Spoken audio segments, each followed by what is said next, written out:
Hello বন্ধুরা, শুভ দুপুর। আজকে এনেছি জাপানি পুটির টক হবে। এদিকে টকটা বসিয়ে দিয়েছি, একটু পরে মাছটা দেব।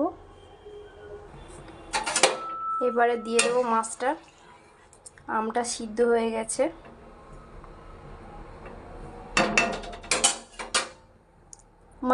মাছের পিসগুলো কত বড় বড়।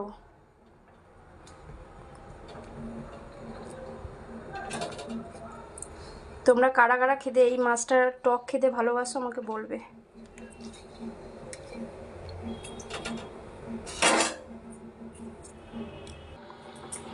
কিছুক্ষণ ফোটানোর পরে এই পর্যায়ে এলো টকটা।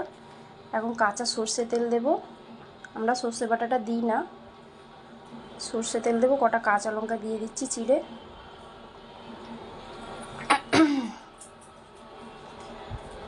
বীজটা আগেই দিয়ে দিয়েছিলাম, ওটা স্কিপ করে গেছি।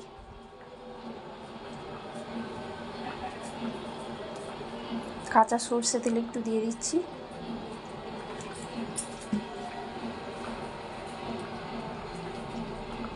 আজকে দুপুরের মেনু এই যে সবজি, বিট গাজর আলু দিয়ে একটা সবজি হয়েছে, আর ভাত তো আছেই, আর টক। এই কাঁচা সর্ষে তেলটা দিয়ে একটু ফুটিয়ে নিলাম। এবারে গ্যাস অফ করে দেবো। এই টকটা এই পর্যায়ে আসছে। কেমন লাগলো বলবেন।